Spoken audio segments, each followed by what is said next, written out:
하노라. 하늘에서 여호와를 찬양하며 높은 데서 그를 찬양할지어다.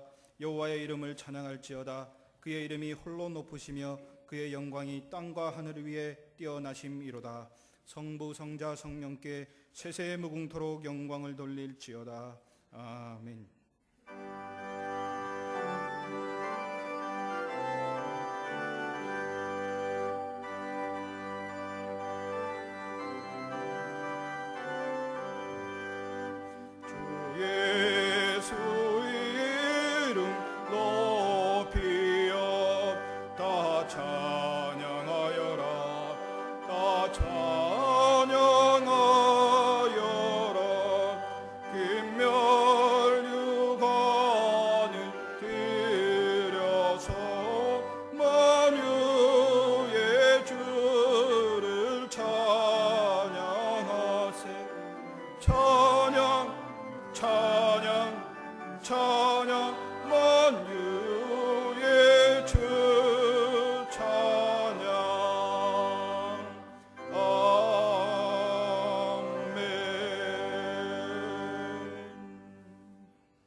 함께 성시교독을 드리겠습니다. 성시교독은 찬송가 뒤에 나오는 교독문 79번 요한복음 15장에 관한 말씀입니다. 교독문 79번 요한복음 15장에 관한 말씀을 다 함께 교독하시겠습니다. 나는 포도나무요 너희는 가지라. 그가 내 안에 내가 그 안에 거하면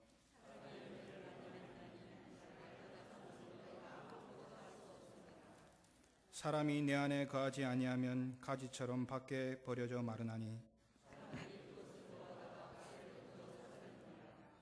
너희가 내 안에 거하고 내 말이 너희 안에 거하면 무엇이든지 원하는 대로 구하라. 너희가 열매를 많이 맺으면 내 아버지께서 영광을 받으실 것이요 아버지께서 나를 사랑하신 것 같이 나도 너희를 사랑하였으니 내가 아버지의 계명을 지켜 그의 사랑 안에 거하는 것 같이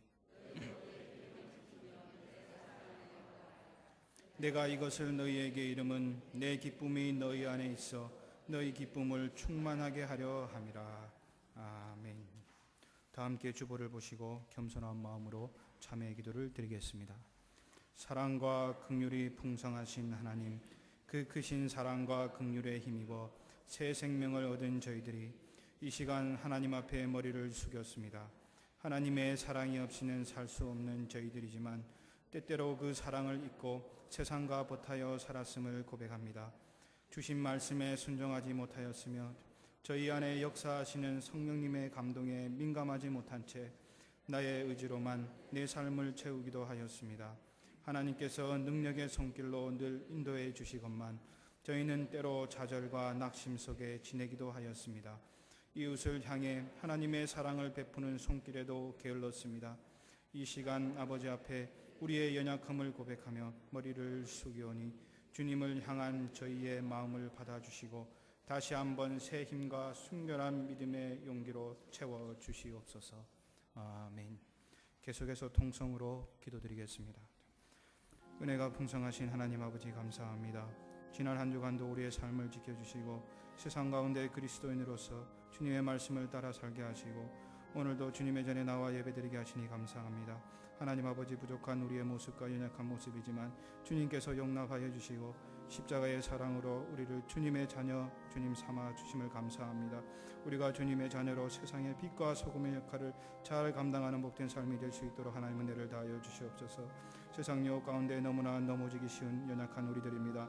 우리들의 모든 허물과 죄악을 주님 십자가의 보혈로 덮어주시고 성령의 능력으로 주님 주시는 은혜로 우리가 세상과 구별된 그런 삶을 살아갈 수 있도록 하나님 은혜를 다하여 주시옵소서. 우리가 주님의 말씀 따라 살기를 원합니다. 주님만을 바라보고 살기를 원합니다.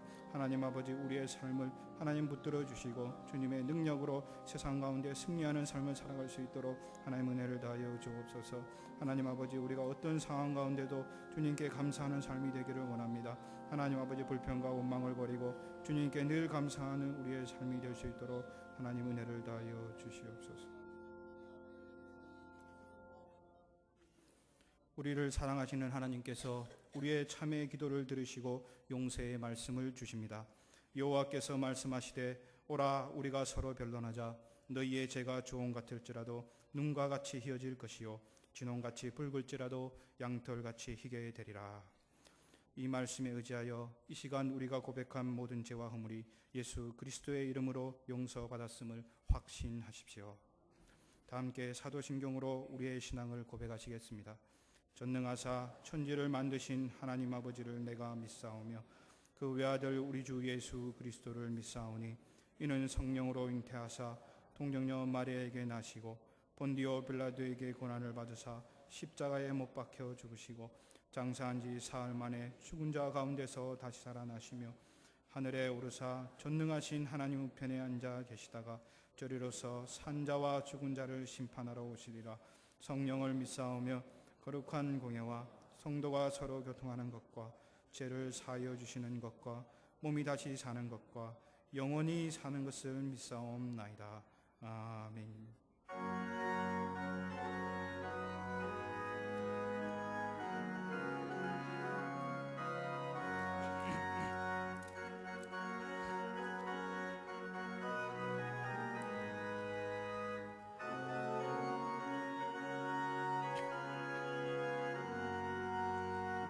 내가 늘 의지하는 예수 나의 상처 입은 심령을 불쌍하게 여기사 위로하여 주시니 미쁘신 나의 좋은 친구. 내가 의지하는 예수 나의 사모하는 친구. 나의 기도 들으사 응답하여 주시니 미쁘신 나의 좋은 친구. 주의 손을 지하고 살 때 나를 해할 자가 없도다. 주님 나의 마음을 크게 위로하시니 미쁘신 나의 좋은 친구. 내가 의지하는 예수 나의 사모하는 친구. 나의 기도 들으사 응답하여 주시니 미쁘신 나의 좋은 친구. 내가 요단강 건너가며 마음이 두려워서 떨 때도 주가 인도하시니 어찌 두려워하랴. 미쁘신 나의 좋은 친구. 내가 의지하는 예수 나의 사모하는 친구. 나의 기도 들으사 응답하여 주시니 미쁘신 나의 좋은 친구. 이후 천국에 올라가서 모든 성도들과 다 함께 우리들을 구하신 주를 찬양하리라. 미쁘신 나의 좋은 친구. 내가 의지하는 예수 나의 사모하는 친구. 나의 기도 들으사 응답하여 주시니 미쁘신 나의 좋은 친구.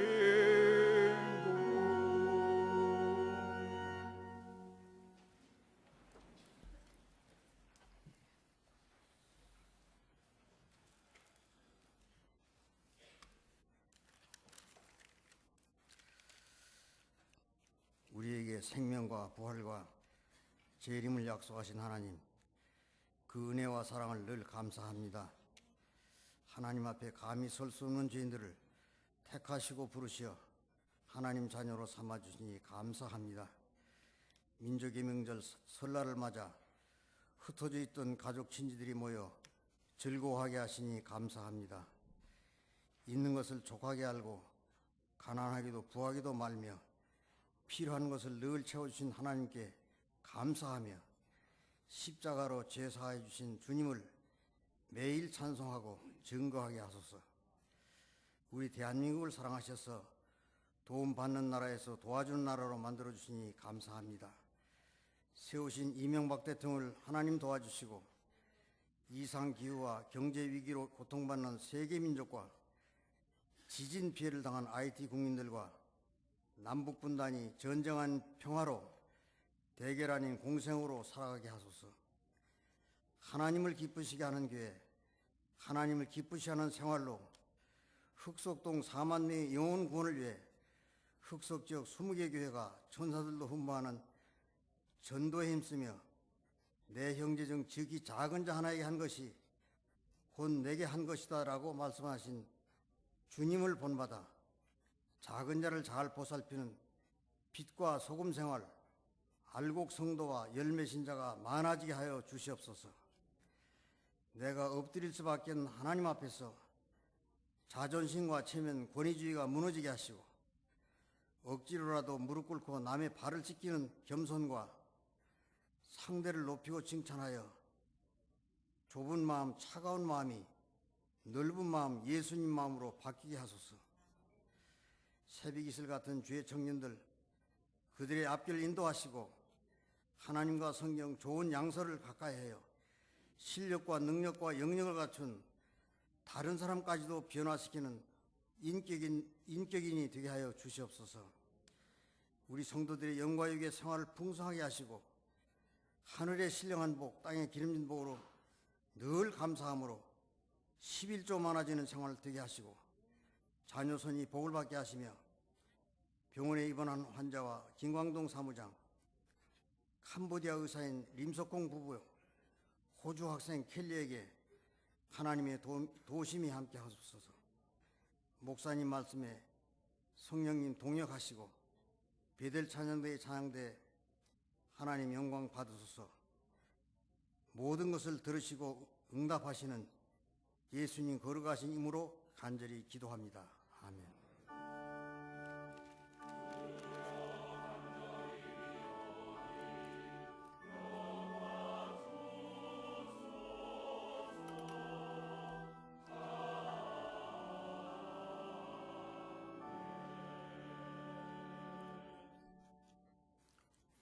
오늘 주일 예배를 통하여 우리에게 주시는 하나님의 말씀은 신약 성경 에베소서 4장 17절에서 24절 말씀입니다. 신약 성경 314쪽에 있습니다. 신약 성경 314쪽 에베소서 4장 17절에서 24절 말씀입니다. 에베소서 4장 17절에서 24절 말씀을 봉독해 드립니다. 그러므로 내가 이것을 말하며 주 안에서 증언하노니 이제부터 너희는 이방인이 그 마음에 허망한 것으로 행함같이 행하지 말라. 그들의 총명이 어두워지고 그들 가운데 있는 무지함과 그들의 마음이 굳어짐으로 말미암아 하나님의 생명에서 떠나 있도다. 그들이 감각 없는 자가 되어 자신을 방탕에 방임하여 모든 더러운 것을 욕심으로 행하되 오직 너희는 그리스도를 그같이 배우지 아니하였느니라.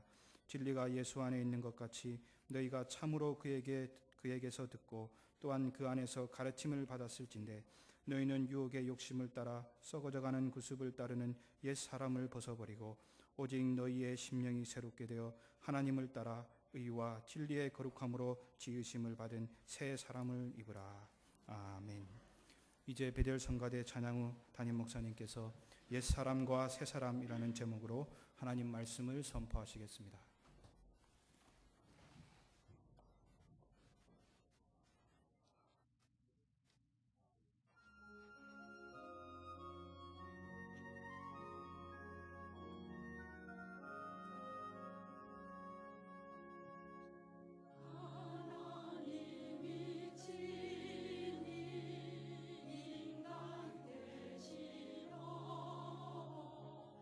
귀한 어린 양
오늘 본문 말씀에서 우리는 옛사람을 벗어버리고 새사람을 입으라 하는 말씀을 듣게 됩니다.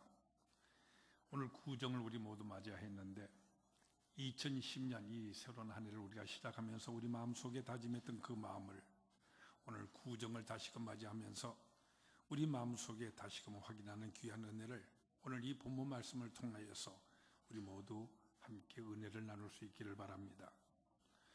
오늘 본문 말씀은 옛사람, 말하자면 예수를 모르는 사람, 예수를 모르는 그 비기독교적인 세계, 바로 그 옛사람과 새사람, 바로 예수를 믿는 사람, 오늘 우리 그리스도인과를 이렇게 대비하여서 말씀을 하고 있습니다.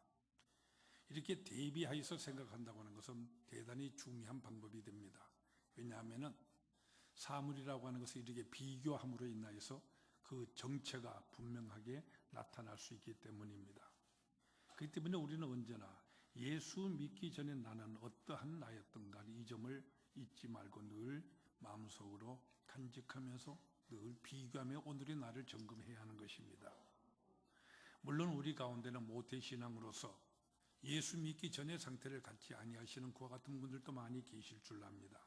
그런 분들은 만약 내가 예수를 안 믿었다고 한다면 어떻게 되었을까 하는 그것을 생각하는 것도 좋은 비교의 방법 중에 하나가 될 것입니다.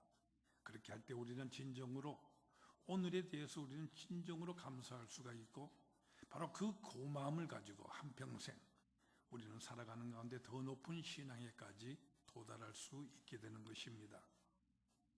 우리는 옛사람을 그저 잊어버리기가 쉽습니다. 그래서 문제가 생깁니다. 바로 이 점을 우리가 중요하게 생각해야 되는 것입니다. 그래서 옛사람의 모습을 오늘 본문에서 우리에게 말씀해 주시는데 여기 이방인이라는 말을 썼습니다마는 이것은 기독교적인 개념에서 이방인을 말하는 것으로서 유대 사람과 이방인 할 때 그와 같은 이방인이 아니라 예수 믿는 사람과 예수 믿지 아니하는 사람, 이와 같은 차원에서 믿지 아니하는 사람을 이방인이라고 이렇게 부르고 있는 것입니다. 오늘 본문에서 사도 바울은 7가지로서 하나님을 모르는 사람, 예수를 믿지 않는 사람의 모습 우리들에게 설명해 주고 있습니다. 이 설명을 들을 때 여러분은 여러분 자신의 옛사람에 대해서 여러분 한번 깊이 한번 생각해 보십시오. 믿기 전에 내가 저랬다 이와 같은 생각, 또 오늘 또 믿지 아니하는 사람은 다 이렇다는 이와 같은 생각, 그리고 나아가서 내가 믿지 않았더라고 한다면 바로 이랬을 것이다 하는 이와 같은 관점에서 오늘 본문을 읽으신다고 한다면 아주 큰 은혜가 될 것입니다. 그리고 나서 내가 바로 그런 사람이었는데 오늘 내가 이렇고, 내가 그럴 수밖에 없는 사람이었는데 오늘 내가 비록 부족하기는 하지만은 이만큼의 신앙의 생활을 하고 있다 하는 이것을 생각할 때에 우리는 오늘 생활 바로 여기에서 진정으로 하나님께 감사할 수가 있고 더욱더 은혜롭게 살아갈 수가 있게 되는 것입니다. 먼저 옛사람의 모습에 대해서 17절 말씀을 보면은 그 마음에 허망한 것으로 행함과 같고 이렇게 말씀을 하십니다. 허망, 니힐리즘, 이것을 말씀하십니다. 현대 철학에서 다루는 주제 가운데 가장 중요한 주제가 바로 이 허무인 것을 우리는 보게 됩니다. 살아가는 가운데 그저 허망하다, 있는 것 같은데 아무것도 없다, 바로 이것입니다. 왜 이렇게 허망하게 되는가? 그 이유는 바로 목적이 분명하지 않기 때문에 그렇게 되는 것입니다. 그러고 보면 오늘 살아가는 우리 현대인들의 결정적인 결함이 바로 목적이 분명하지 못하다 하는 바로 여기에 있는 것임을 우리는 깨닫게 됩니다. 공부를 열심히 하고는 있습니다. 그러나 공부를 해도 왜 하는지 그 목적이 분명치가 않습니다. 그저 졸업을 하고 그리고 취직을 하고 돈을 벌고 그런 것이 우리 인생의 목적 자체는 결단코 될 수 없는 그런 것들이지 않습니까? 결혼을 해도 내가 왜 결혼을 해야 되는지 그 목적이 분명하지가 않습니다. 이렇게 삶의 목적이 희미해져 버리면은 삶의 가치도 희미해져 버리고 마는 것입니다. 목적이 의미를 부여하는 것이기 때문입니다. 우리 인간이 가질 수 있는 목적 가운데서 가장 귀한 목적이 바로 하나님의 영광을 위하여, 바로 이것입니다. 우리가 구라파를 여행할 때 로마나 파리 같은 이런 도시에 가보면 거기는 모든 미술관들, 박물관들 우리는 둘러보게 됩니다. 거기 가보면 정말로 옛날에 그 훌륭한 신앙을 가지신 분들이 남기신 조각이라든지 그림 같은 것들 우리는 볼 수가 있습니다. 더욱이 그 높은 천장에다 그려놓은 그 많은 그림들, 거기에 설치된 그 많은 조각들, 그것이 한 사람이 그 모든 일을 해냈다는 이 사실에 우리는 깜짝 놀라게 됩니다. 어떻게 그 많은 그림을 그곳에다가 그렇게 그릴 수가 있었을까 하고 말이죠. 그것을 그리는 동안에 이 작가의 고개가 내려오는 법이 없었다고 합니다. 라파엘이라든지 미켈란젤로 같은 바로 그 같은 분들이 말이죠. 그 높은 천장에 매달려서 그것도 거꾸로 쳐다보면서 말이죠. 그분들이 돈을 바라고 그와 같은 어려운 일들 수행한 것은 아닐 것이라고 생각됩니다. 왜냐하면 이미 그들은 그 당시에 돈에 더해서 더 이상 위협받지 않는 이와 같은 형편 속에서 살아가고 있었기 때문입니다. 그들의 목적은 오로지 하나님의 영광을 위하여 바로 이것이었습니다. 그렇기 때문에 그같이 어려운 일들 기쁜 마음으로 수행할 수가 있었던 것입니다. 그리고 그 마음을 가지고 그들은 한평생 그렇게 살아갔던 것입니다. 여러분, 목적을 잃으면은 우리가 아무것도 아닌 그런 존재가 되어버리고 맙니다. 부엌에서 일하고 있는데 시장에서 장사하는 이와 같은 주제에 내가 무슨 거창하게 하나님의 영광을 위하여 하겠는가 이렇게 생각하는 분들이 혹 계실지 모르겠습니다만은 그렇지가 않습니다. 밥 한 끼를 먹어도 하나님을 영광을 위하여 이것입니다. 우리가 매일같이 살아가는 가운데 가나 오나 드나 나나 무엇을 하든지 목적이 분명해야 하는 것입니다. 그 목적이 시시한 것이거나 없게 되면 어떻게 되느냐? 허망해지고 마는 것입니다. 가끔 보면 우리의 부모님들이 자녀들을 열심히 키우고요. 그동안 열심히 수고도 하고 돈도 벌어가면서 이제 아이들이 다 장성해서 결혼하고 집을 떠나가 버리고 나면은 집안이 휑하게 비게 되니까 허무하다 이렇게 말씀하시는 분들 가끔 보기도 됩니다. 그 같은 분들이 계시면 다시 한번 생각해 보세요. 무엇이 험한 것입니까? 자녀를 키우면서 어디다가 목적을 두었던 것입니까?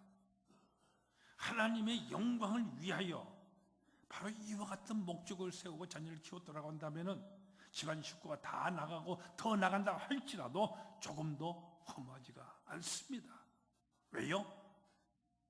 그들이 지금 다 하나님의 영광을 위하여 일들을 하고 있지 않습니까? 이것을 잊지 말아야 하는 것입니다. 하나님의 영광을 위하여 이것 하나만이 영원히 존재하는 목적이고 그 밖에 다른 모든 일들은 절대로 목적이 될 수 없다 하는 것입니다. 목적될 만한 가치조차도 없는 것들일 뿐입니다. 여기서 우리가 생각해야 될 아주 중요한 점이 있습니다. 그것은 목적과 목표는 같은 것이 아니라고 하는 사실입니다. 근데 이 둘을 우리가 흔히 혼동들을 하고 있는 것이지요. 영어로 표현을 하자면 목적은 purpose이고 목표는 goal입니다. 따라서 이 성격상으로 목표는 눈에 보이는 것이고 목적은 눈에 보이지 않는 것일 수밖에 없습니다. 상징적인 것이고 철학적인 것입니다. 말하자면 하나님의 영광을 위하여라든지 의를 위하여, 진리를 위하여, 그리스도를 위하여 이런 것들이죠. 이 목표와 목적을 혼동해서는 안 되는 것입니다. 열심히 내가 일을 해서 돈 몇 억을 벌어야 되겠다든지 공부를 열심히 해서 내가 대학에 입학해야 되겠다 할 때 이것은 목표입니다. 목적이 아닌 것입니다. 눈에 보이는 그와 같은 일들 절대로 목적은 될 수가 없는 것이지요. 가끔씩 뉴스에 이와 같은 일들이 보도되는 것을 볼 수가 있습니다. 예를 들어서 남대문 시장 같은 데서 지게를 지는 사람이 있는데 연말에 그 사람이 저축상을 받습니다. 어떤 은행에다가 저축을 많이 했는데 이 저금한 돈이 1년에 5천만이나 모아졌다는 것이죠. 그래서 시상을 하는데 시상식 후에 아나운서가 그를 찾아가서 그에게 묻습니다. 그 돈을 어디다가 쓰실 것입니까? 그 사람이 대답을 합니다. 쓰다니요. 다시 더 모아야죠. 다시 더 모으면 어떻게 할 겁니까? 돈 1억을 만들어야죠. 1억을 만든 다음에는 어떻게 하실 것입니까? 다시 1억을 더 만들어야 되죠. 그런 다음에는 어떻게 하실 것입니까? 끝내 이 아나운서가 기다는 그 대답이 나오지를 않습니다. 10억을 모아야지요. 이렇게 대답할 뿐입니다. 이 사람은 목표는 있었지만은 목적이 없습니다. 목적이 없으니 이 사람 미국에는 반드시 그 돈으로 인하여 실망하고 말 것입니다.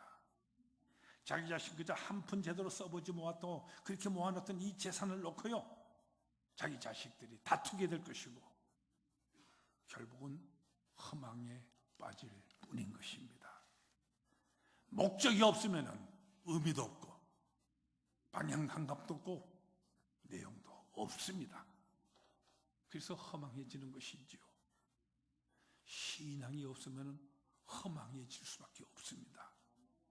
이 점을 우리가 분명히 알아야 됩니다. 신앙으로부터 오는 이와 같은 목적이 아니고서는 목적이 될 수가 없기 때문입니다. 다음 두 번째로 부신앙의 사람들은 18절에 보면은 그들의 총명이 어두워지고 이렇게 말씀을 하십니다. 총명이 어두워지고, 여기 말씀하시는 총명이란 판단력을 말하는 것입니다. 사람과 사람 사이에서 내가 마땅히 해야 될 것이 무엇인지, 오늘 내가 마땅히 해야 될 것이 무엇을 내가 해야 될 것인지 이것을 아는 것이 총명입니다. 그런데 이와 같은 총명이 어두워져 버리고 말았습니다. 그래서 어떻게 되었느냐? 내가 오늘 무엇을 해야 될지를 모릅니다. 그것이 문제입니다. 누구를 만나야 할지 그것을 모릅니다. 그러니까 삶의 의미가 없어지는 것이지요. 마땅히 총명이 밝아져야 되는데 신앙이 없을 때, 하나님에 대한 이 신앙이 없을 때 이 총명이 흐려집니다. 그래서 오늘도 보세요. 많은 사람들이 그저 만나지 않아야 될 사람들을 만나고 있고요, 먹지 말아야 될 것을 먹고 하지 말아야 될 그 일들을 했다가 부끄러움들을 당하고 있는 모습을 우리는 보지 않습니까? 총명이 흐려졌습니다.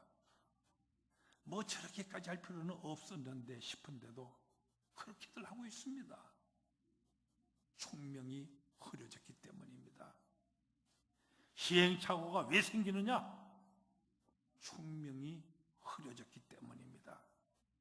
이것은 자기 마음이 아닙니다. 바른 신앙을 못 가졌기 때문에, 바른 신앙을 얻지 못했기 때문에, 하나님의 관계가 바로 정립되지를 못했기 때문에 그 결과로서 이렇게 총명이 흐려지는 것입니다. 그러고 보면 우리 모든 예수 믿는 사람들은, 그것도 열심히 잘 믿는 사람들은 모두가 참으로 똑똑하다, 저는 그렇게 확신을 합니다. 실제로 보세요. 예수 믿는 우리 모두가 사회생활을 하고 있는 그 모습이라든지, 도덕생활을 하고 있는 것이라든지, 사회에 공헌하는 것이나 모든 면에 있어서 다 훌륭하지 않습니까? 아무리 공부를 많이 한 사람이라고 해도 예수를 믿지 않는 사람은 사실상 멍청합니다. 왜요? 총명이 흐려졌기 때문입니다. 세 번째로 무지하다 하였습니다. 무지. 근데 성경을 보면 이 무지와 죄를 동일시합니다. 이 점을 우리가 분명히 알아야 됩니다. 우리는 종종 내가 몰랐으니 그만이다 이렇게 하려고 듭니다만 그게 아닙니다. 죄가 된다고 말씀하십니다. 왜냐하면 이미 알려주셨기 때문입니다. 여러분, 로마서 1장 18절에서 20절 말씀만 찾아보세요. 이 말씀 우리 모두 한번 찾아보기를 원합니다. 신약성경 240페이지에 나오는 말씀입니다. 240페이지 로마서 1장 18절 말씀부터 20절까지의 말씀. 로마서 1장 18절부터 20절까지의 말씀. 우리 모두 한 목소리 이 말씀을 봉독하시겠습니다. 하나님의 진로가 불의로 진리를 막는 사람들의 모든 경건하지 않음과 불의에 대하여 하늘로부터 나타나나니 이는 하나님을 알만한 것이 그들 속에 보임이라. 하나님께서 이를 그들에게 보이셨느니라. 창세로부터 그의 보이지 아니하는 것들 곧 그의 영원하신 능력과 신성이 그가 만드신 만물에 분명히 보여 알려졌나니 그러므로 그들이 핑계하지 못할지니라. 만물에 분명히 보여 알려졌나니 그러므로 그들이 핑계하지 못할지니라. 우리 모두가 잘 아는 아인슈타인이라는 사람이 이와 같은 유명한 말을 했습니다. 모든 과학적인 지식의 기초는 신앙이라고 말이죠. 특별히 하나님께 대한 이 신앙이 있고서야 비로소 지식이 성립한다, 이렇게 말을 했습니다. 그러니까 신앙이 없는 사람, 하나님을 믿지 아니하는 사람에게는 아무런 지식도 이루어지지가 않습니다. 나에 대한 지식이나 세계에 대한 지식이나 우주에 대한 지식, 더더욱 그렇습니다. 하나님에 대한 이 신앙이 없이 자기 자신을 본다면 결국은 우리 인간 이것이 무엇입니까? 자기 자신 아무리 잘났다고 뽐내고요, 날고 뛴다고 그래 보아야 신앙이 없는 사람 보세요. 기껏 자기 자신은 원숭이의 후예라고 말하는 이것 외에 아무것도 없지 않습니까? 그래서 무지하게 되는 것입니다. 그래서 무지 자체가 죄인 것입니다.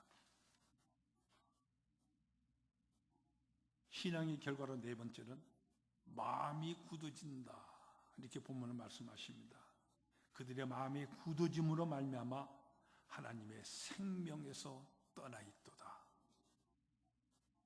어떤 죄인도 일시적으로 죄인인 경우는 없다, 이 같은 유명한 말이 있습니다. 그래서 난데없이 죄인이 되는 법 없다는 말씀입니다. 사실 그렇습니다. 생각해 보세요. 어떤 사람이 있어서 그 죄를 짓기까지는 적어도 수십 번, 수백 번의 유혹을 받은 것입니다. 그런 기회가 그에게 이미 있었습니다. 그리고 나서 죄를 짓는 것입니다. 이것을 알아야 됩니다.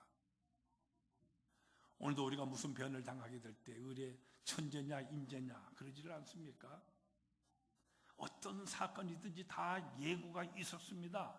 미리 알 수가 있었습니다. 미리 피할 수가 있었습니다. 그런데 우리 사람이, 내가 손을 놓고 있었던 것입니다.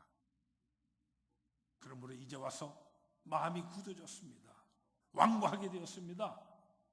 그래서 히브리서 3장 13절에 보면은 완고하게 되지 않도록 하라고 말씀을 하십니다. 회개해야 될 그 시간에 회개하지 않고, 돌이켜야 할 그 시간에 돌이키지 아니하고, 순종해야 될 그 시간에 순종하지 않으면 마침내 굳어지고 맙니다. 마음이 굳어지면 끝나는 것입니다. 굳어진다는 이 말 성경 원어로 보면은 프로시스라고 하는 단어가 쓰이고 있는데요, 이것은 섞여서 말하자면은 화석화하였다는 바로 그런 말입니다.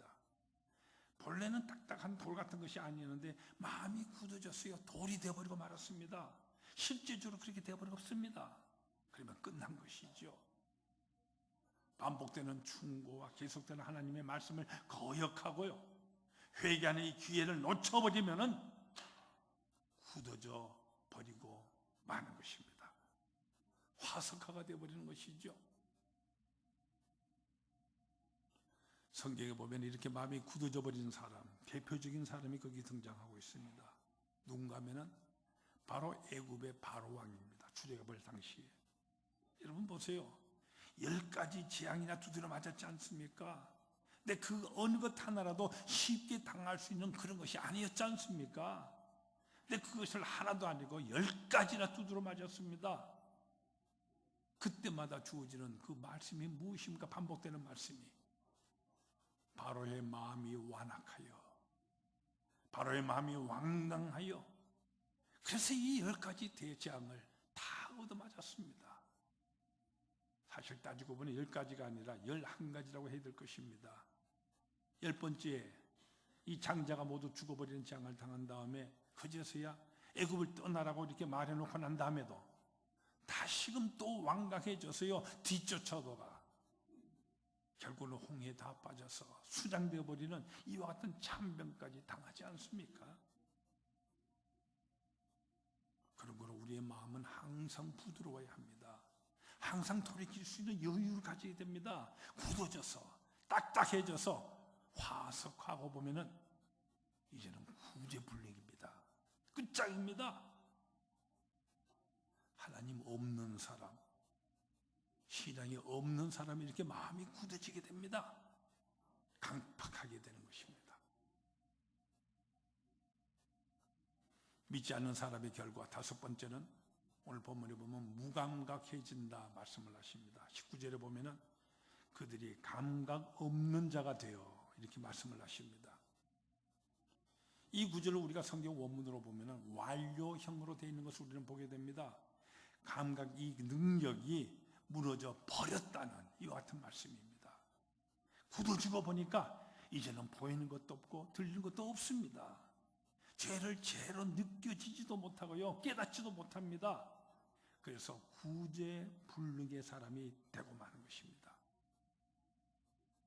불신앙이면은 이런 사람이 되고 맙니다.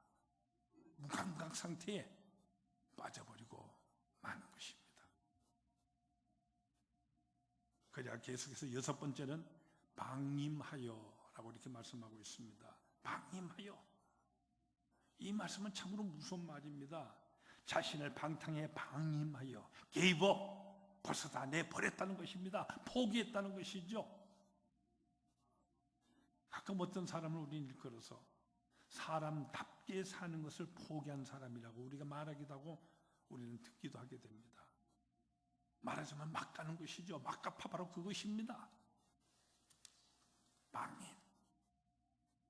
방임이라고 하는 것은 끝난 것입니다. 그래서 되는 대로입니다. 아무런 제재가 없습니다. 브레이크가 없습니다. 그러니 가책도 없고 누구 말 들을 것도 없고 얼마나 무섭습니까? 인간 되기를 포기하는 것이죠. 그래서 마지막 일곱 번째는 모든 더러운 것을 욕심으로 행하되 하였습니다. 끝없는 욕심, 동물적인 욕심, 때때로는 악마가 주는 이 욕심, 그 욕심에 끌려서 행동들을 합니다. 이것이 마지막 모습입니다. 이것이 옛사람의 모습이요, 신앙 없는 사람의 모습이요, 신앙 없는 사람의 운명인 것입니다. 그들의 운명. 이제 이렇게 오늘 본문의 말씀은 불신앙으로 인해서 나타나게 되는 일곱 가지 이 특징을 말씀하고 난 다음에 그것은 옛사람이고 이제 새사람을 입으라고 이렇게 말씀을 하십니다. 새사람에 대해서 오늘 본문 말씀 다시 중요한 교훈을 우리에게 일깨워 주십니다. 먼저 21절에서 진리가 예수 안에 있는 것 같이 너희가 참으로 그에게서 듣고 또한 그 안에서 가르침을 받았을진대라고 말씀을 하십니다. 듣고 가르침을 받았다. 이 말씀이 아주 중요한 것입니다. 그냥 내가 열심히 읽고 내가 공부하고 내가 배우고 내가 지를 탕구해서 내가 터득하는 그런 입장에 있는 것을 말하는 것이 아닙니다. 수용하는 것, 듣고 배우고 가르침을 받아들이는 이것입니다. 이것이 바로 믿음이며 여기에서부터 구원의 역사가 이루어진다 말씀하시는 것입니다. 여러분 보십시오. 복음을 듣지 않는 사람에게 그들에게 믿음이 생기지 않는 것을 보지 않습니까? 또한 믿음이 없는 사람은 듣지를 않습니다.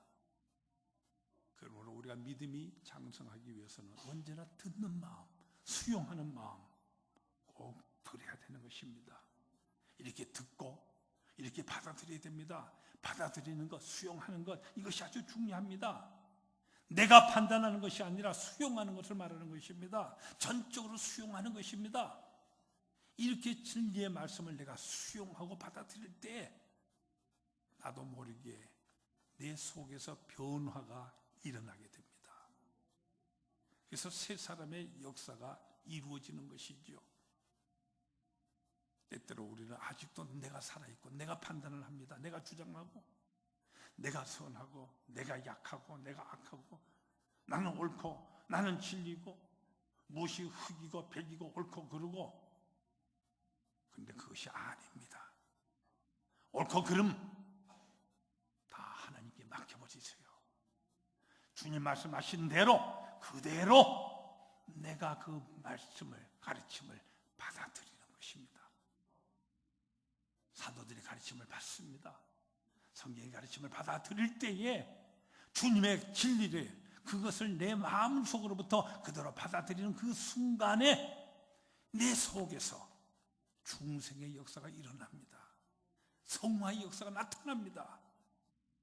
거룩함의 역사가 일어나는 것입니다. 이것이 바로 새 사람인 것입니다. 듣고 받아들일 때. 그리고 다음으로 24절에 의와 진리의 거룩함으로 지으심을 받은 새 사람을 입으라 하십니다. 참으로 신비로운 말씀입니다. 여기 새 사람으로 지음을 받았다고 하는 이 말씀, 이것을 먼저 생각해 본다면 이 말 성경 원어로 보면 크티스텐타라고 하는 말이 쓰이고 있는데요. 이것은 창조됐다는 말입니다. 수동형으로 쓰이고 있습니다. 내가 창조하는 것이 아닙니다. 하나님께서 창조하시고 나는 창조되는 것입니다. 그런 거로 우리는 피조물입니다. 하나님의 창조를 우리는 항상 그대로 수용하는 것입니다. 오늘 현대 우리가 사회에 안고 있는 모든 문제들을 한번 살펴보세요. 생태계 파괴라든지 대기 오염이나 유전자 문제 같은 모든 문제들 다 하나님의 창조, 우리가 그대로 받아들이지 않는 데서 생기고 있는 이런 문제들이지 않습니까? 하나님께서 나를 창조하신 바를 내가 여기서 확인하는 것입니다. 그러기 위해서 먼저 낡은 옷을 벗어버려야 됩니다. 그렇기 때문에 오늘 본문 뭐라고 그럽니까? 옛사람을 벗어버리고 새 사람을 입으라 말씀하십니다. 옛사람을 버리고 새 사람을 입어라. 여기서 조용히 우리 스스로를 진실되게 살펴볼 수 있기를 바랍니다. 분명히 예수를 믿고 그리스도 안에서 새로워졌는데도 이상하게도 구습을 아직도 못 벗은 사람들을 가끔씩 보게 됩니다.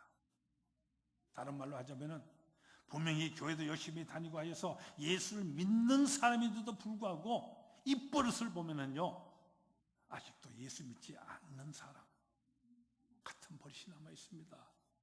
예수 믿는 사람이 아직도 덜 된 것이죠. 행동이 예수 믿는 사람의 그것이 아닙니다. 습관이 아직도 옛사람의 습관입니다. 그래서 말씀하십니다. 너희가 진정으로 그리스도인이라고 한다면은 그리스도인에 합당한 새 옷을 입기 위해서 낡은 옷을 벗어버려라. 우리 가운데 지금 낡은 잘못된 습관이 너무나도 많이 있습니다. 버려야 할 습관이 많이 있습니다. 특별히 우리 생활 풍습 속에 너무나도 잘못된 습관들이 많이 남아 있습니다. 일일이 다 말씀드리지는 않겠습니다만 옛 습관 벗어버려야 됩니다. 마치 우리가 옷을 벗어버리듯이 우리가 새로운 신분이 되면 그 신분에 맞게끔 옷도 또 우리가 받고 있는 것 마찬가지입니다. 그렇기 때문에 구수, 옛날의 습관, 믿지 않는 사람들 그 같은 습관, 이것을 벗어버리라고 하십니다. 오늘 설날을 맞이했는데 설날을 생각하면서 꼭 한 가지 예를 들어본다고 한다면 우리 민족에 있어서 안타깝게도 놀이 문화가 제대로 자리 잡지 못한 것 같습니다. 오늘처럼 명절이 되어서요, 온 친척들이 오래간만에 다 한자리 모인 자리인데 거기서 하는 일들이 무엇입니까? 그저 둘러앉아서 하고 있는 그 모습이 바로 고스톱입니다. 어쩌다가 산에 올라가 보면은요, 그 좋은 공기 마시면서 좋은 경치 내려다보면서 거기에 감상하면 좀 좋겠습니까? 근데 거기서도 보면은요, 둘러앉아서 소주잔들 돌리고 있고 고성으로 떠들어대고 있고 심지어는 화투짝 그림들을 들여다보고 있는 것을, 그런 모습을 보게도 됩니다. 구습을 벗어버리라 말씀하십니다. 구습, 낡은 습관입니다. 습관한 것입니다. 여러분, 같은 행동이 반복되면 이것이 습관이 되고요. 이 습관이 철학이 되고, 철학이 그 사람의 의식과 가치관이 되는 것입니다. 자기도 모르게 말이죠. 그러므로 구습을 벗어 버려야 한다 말씀하시는 것입니다. 그러면 어떻게 이 구습을 벗어버릴 것입니까? 오늘 본문에 보면 먼저 심령이 새롭게 되어 이렇게 말씀을 하십니다. 이 심령이 내면에서부터 이것이 중요한 것입니다. 겉으로 나타나는 모양, 겉모양이 아닙니다. 영적으로 만약 이 내실이 있어야 되지, 겉으로 나는 모습만이 그리스도인 척해서는 안 된다는 말씀입니다. 그리스도인의 생활 양식만 흉내내고 있어서는 안 되는 것입니다. 내적으로 기도하는 사람이 되고요, 경건하는 사람이 되고 하나님 앞에 신앙의 사람이 되어야 됩니다.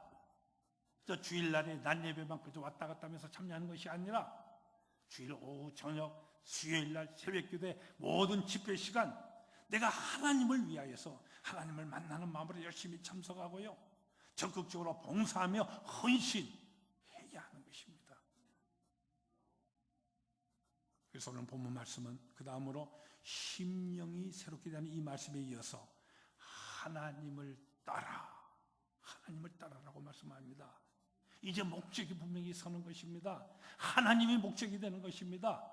하나님이 목적이 될 때 우리는 새롭게 변화되는 사람으로서의 삶을 살아갈 수 있게 되는 것입니다. 우리 모두가 잘 아는 나이팅게일이라고 하는 분이 있습니다. 이분이 남긴 일기책이 있는데요, 30세 되는 바로 생일날에 거기에 일기에 이렇게 쓰여 있다고 합니다. 오늘은 나이 30이 되는 날이다. 예수님께서 공생애를 시작하신 바로 그 나이이다. 주님, 오늘부터 당신의 부르심을 따라 살겠습니다. 유치했던 생각이나 많은 잘못된 생각 같은 것들을 다 버리고 주님의 목적과 나를 세상에 보내신 그 뜻에 따라 순종하며 살겠습니다. 우리 모두는 예수 그리스도로 인하여 새 사람을 입은 사람들입니다. 이제부터 모든 목적을 하나님께로만, 오로지 하나님의 영광을 위하여 그 목적을 다시금 새롭게 하는 것입니다. 금년 시작하면서 우리 교회에 금년의 목표를 붙어있죠. 하나님을 기쁘시게 하는 교회, 하나님이 기뻐하시는 생활을 하였습니다.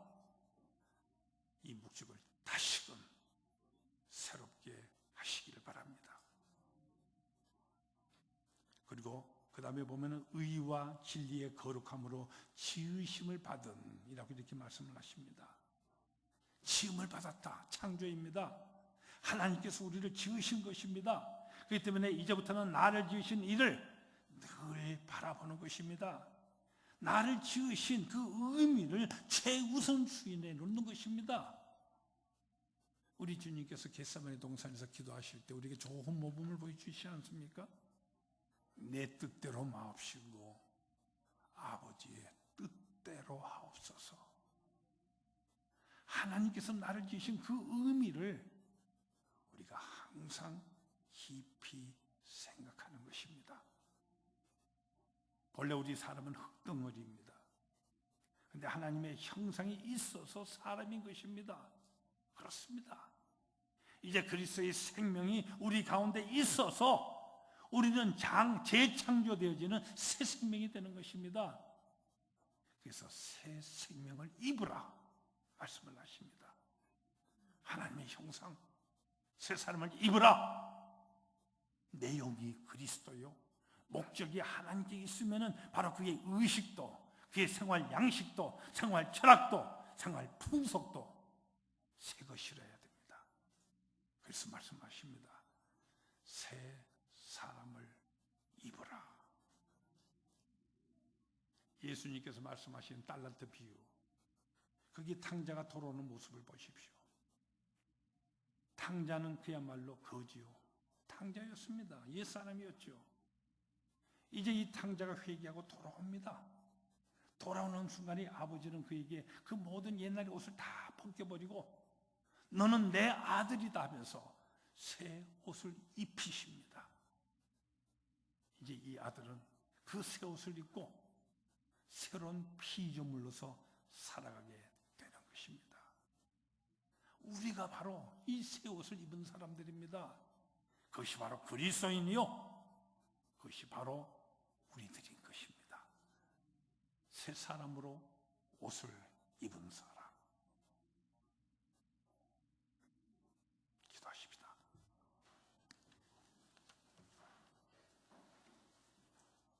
우리를 구속해 주시사 썩어져가는 구습의 옛사람들 다 벗어버리게 하시고 새 사람으로 그리스도 안에 옷 입혀 주셨음을 감사합니다. 새로운 피조물이 주님 안에서 우리가 되었으니 나의 나됨의 의미를, 이 긍지를 우리가 깨달아 하며 오직 하나님의 영광을 위해서 하나님을 기쁘시게 하며 하나님이 기뻐하시는 이와 같은 생활로 더욱더 구별된 새 사람으로 더욱 힘써 살아가는 우리 모두 되도록 역사하여 주시옵소서. 예수님 이름으로 기도하옵나이다. 아멘.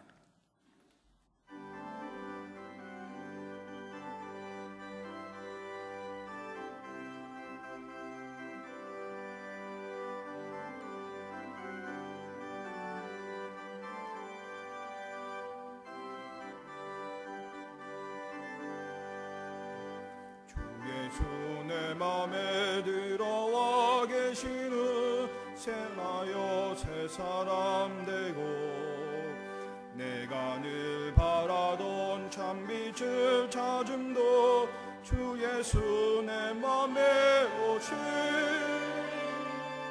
주 예수 내 맘에 오신 주 예수 내 맘에 오신 물밀듯 내 맘에 기쁨이 넘치는 주 예수 내 맘에 오신 주 예수 내 맘에 들어와 계신 후 망령된 행실을 끊고 머리털보다도 더 많던 내 죄가 눈보다 더 이어졌네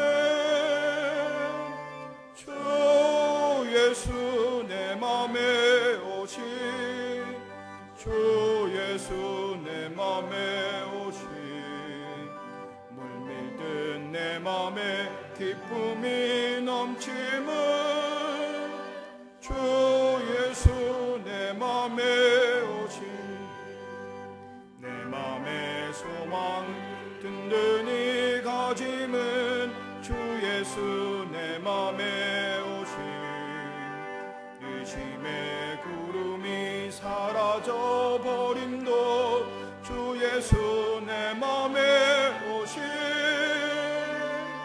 주 예수 내 맘에 오신 주 예수 내 맘에 오신 물밀듯 내 맘에 기쁨이 넘치는 주 예수 내 맘에 오신 사망의 음침한 골짜기 가다가 밝은 빛 호련히 비춰 저 멀리 하늘 문 환하게 보임도 주 예수 내 맘에 오신 주 예수 내 맘에 오신 주 예수 내 맘에 오신 물밀듯 내 맘에 기쁨이 넘치는 주 예수 내 맘에 오신 내가 저 천성에 올라가 살기는 주 예수 내 맘에 오신 천성에 올라가 주님을 뵈리니 그 기쁨 비길 데 없네 주 예수 내 맘에 오신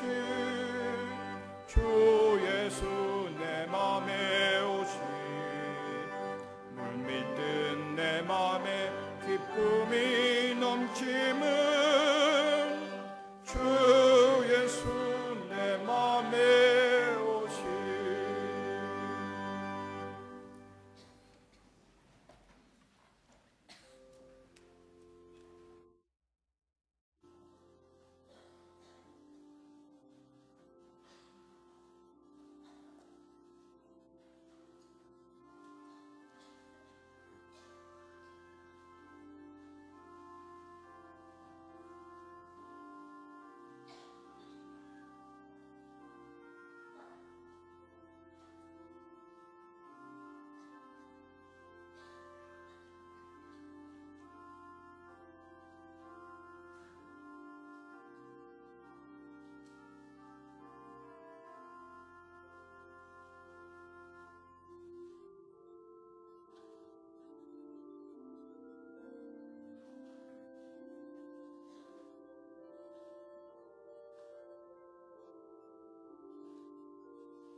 만복의 근원 하나님 온 백성 찬송 드리고 저 천사여 찬송하세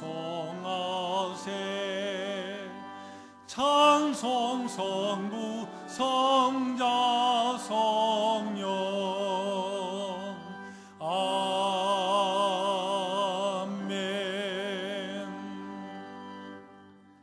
항상 우리를 사랑하시며 은혜의 장중에 붙들어 인도해 주시는 하나님의 그 놀라신 사랑과 경륜의 역사를 감사합니다. 우리에게 허락하시는 거룩한 주님의 날에 하나님의 이름을 부르며 예배하며 찬송하기 위하여 저희들이 주의 전으로 모두 모였습니다. 예배드리는 이 시간에 주님을 향한 우리의 모든 신앙 고백과 사랑의 모든 고백, 주님께 우리가 감사하는 모든 정성을 이 헌금에 담아 이 시간 주님께 예배 행위로 봉헌드립니다. 이 물질이 주님께 드려짐으로 내 자신이 순전히 주님께 드려지는 이 같은 귀한 표로 삼사오니 우리 주님 기뻐 연락해 주시기를 원합니다. 무엇보다도 우리가 후히 드리며 진심을 여기에 늘 담을 수 있도록 도와주시옵소서. 그러기 위하여 온전한 11조 생활로 예수님이 나의 주인 되심을 우리가 바르게 신앙 고백하며 살 수 있도록 도와주시고, 이 시간 주님 앞에 바른 신앙 고백하며 11종금을 드리는 모든 성도들, 주님께서 주인 되어서 친히 역사하시는 그 모든 손길이 산증거로 늘 열매 맺혀 보는 모든 사람들이 하나님께 영광 돌리는 그 귀한 은혜로까지 인도해 주시기를 원합니다. 감사하는 가운데 소원하며 감사의 제단을 쌓으며 기도드리는 모든 성도들의 그 소원 기도에 주님께서 응답의 축복을 더해 주시옵소서. 우리가 건축 헌금을 작정하며 이 시간 동안 봉헌드리는 모든 가정과 우리에게 맡겨주신 사명의 선교의 사역을 위하여서 선교 헌금을 작정하며 또한 주님께 선교 헌금 드리는 모든 성도들, 예배를 위하여서 강단 헌화연금을 드리는 모든 성도들, 그들의 하나님 앞에 드리는 그 정성을 주님께서 기뻐 받아주시며 하늘의 그 놀라신 소망과 그 영광으로 넘치도록 우리의 삶을 이끌어 인도하여 주시옵소서. 예수님 거룩하신 이름으로 기도드리옵나이다. 아멘.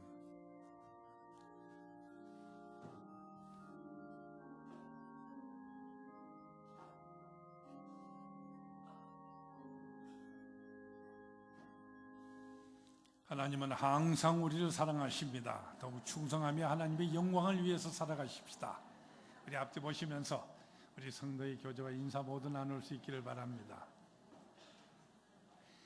오늘 우리가 구정을 맞이하여서 우리 보면 많은 성도들이 아마 고향을 방문한 모습을 우리는 보게 됩니다. 우리 어디 있든지 간에 하나님의 사람으로서 그리스도의 향기가 되기 위하여 우리 모두 기도하는 여러분 모두가 될 수 있기를 바랍니다.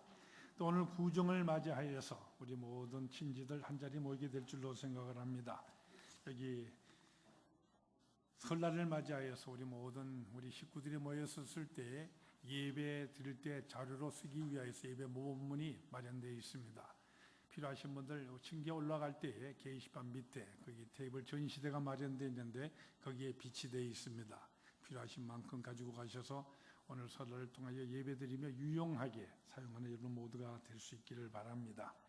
또 인터넷을 통해서 성경 필사를 마치신 분들이 계신데 우리 이 시간 또 하나님의 말씀을 또 귀한 격려하는 마음으로 선물로 드리려고 합니다. 우리 김경탁 집사님하고 김애종 집사님 우리 마치셨는데 앞으로 한번 나오십시오.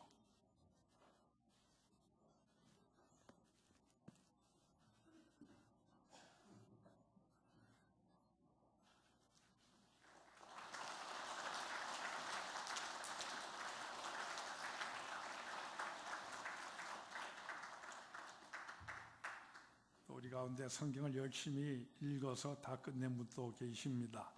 또 이렇게 인터넷 통해서 이거는 좀 빠르죠, 속도가. 손으로 일일이 정성을 들여서 필사하시는 분도 계신데 하나님의 말씀을 이런 가운데 우리 마음속에 하나하나 새겨서 전부 은혜의 장중에 붙들려 살아가는 우리 모두가 다 될 수 있기를 바랍니다.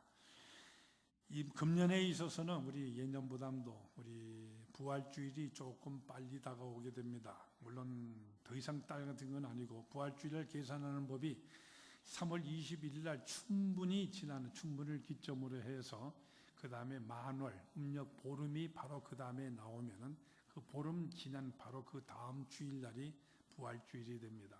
그래서 금년에는 춘분 지나는 그 바로 다음 주일이 부활주일이 되기 때문에 따라서 사순절도 일찍 시작하게 됩니다. 이 사순절은 예수님의 부활을 증거하는 날인 주일날들을 빼고 예수님께서 이제 십자가를 향하여서 올라가던 날, 바로 그 출발점을 우리는 죄의 수요일이라고 부릅니다. 애쉬 웬스데이. 이 죄라고 하는 것은 우리가 하나님 앞에 예수님께서 나의 죄를 위해서 십자가를 지시기 위해서 예루살렘에 올라가는 그 날을 우리가 기리면서 회개하며 통회하는 날로 그 날을 시작하는 것입니다. 그래서 회개의 일로 우리가 지키게 되는 것이죠. 금년에 이 애쉬 웬스데이, 우리가 수요일 날에는 제2수요일에는 이번 주일날 수요일부터 시작하게 됩니다. 그래서 이번 주일 수요일부터 시작해서 사순절이 40일 기간 동안에 진행되게 됩니다. 우리 초대교회 때부터 예수님의 고난만을 이 기간 동안에 열심히 묵상하며 주님의 그 모든 행적에, 특별히 나를 위한 그 십자가의 고난의 여정에 우리가 동참하는 마음으로 40일 기간을 보내게 되었습니다.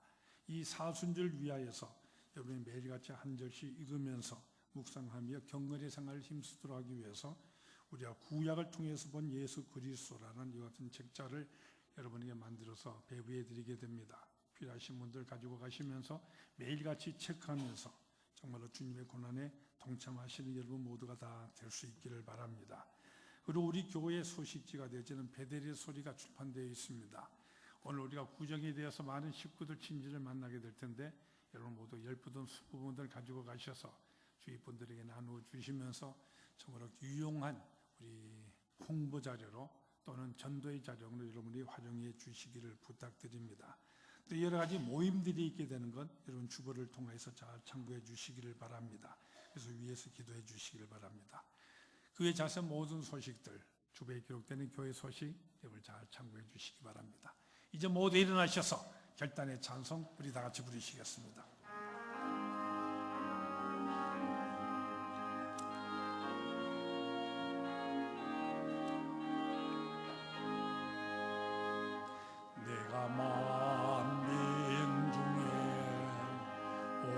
주께 감사하며 주님을 찬양하리 열방 중에서 주의 인자는 커서 하늘에 미치고 주의 진리는 넓은 궁창에 일어나니 하늘 위에 주는 높이 들리며 주의 영광은 온 세계 위에 하늘 위에 주는 높이 들리며 주의 영광은 온 세계 위에 내가 만민 중에 오 주께 감사하며 주님을 찬양하리 열방 중에서 주의 인자는 커서 하늘에 미치고 주의 진리는 넓은 궁 일어나니 하늘 위에 주는 높이 들리며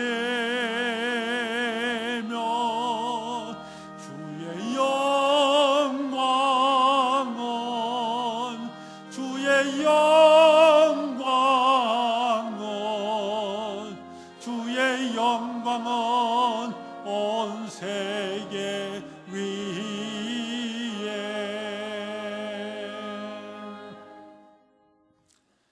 우리를 죄에서 구속하시사 새 사람으로 우리를 옷 입혀 주신 우리 주님 예수 그리스도의 은혜와 우리를 창조하실 때부터 귀하신 하나님의 뜻을 우리의 삶 속에 베풀어 주시고 섭리해 주시는 우리 하나님 아버지에게 무한하신 사랑하여 주심과 항상 우리의 삶을 지켜주시고 도와주시며 하늘의 새로운 소망으로 늘 이끌어 주시는 성령의 역사하심이 나를 나되게 하신 하나님의 그 귀하신 뜻을 깨달아 알며 더욱더 하나님을 기쁘시게 하며 오직 하나님의 영광을 위해서 살아가겠노라 결단하는 이 자리에 머리 숙인 모든 죄 택하신 백성들 위해 영원토록 함께 하시기 축원하옵나이다.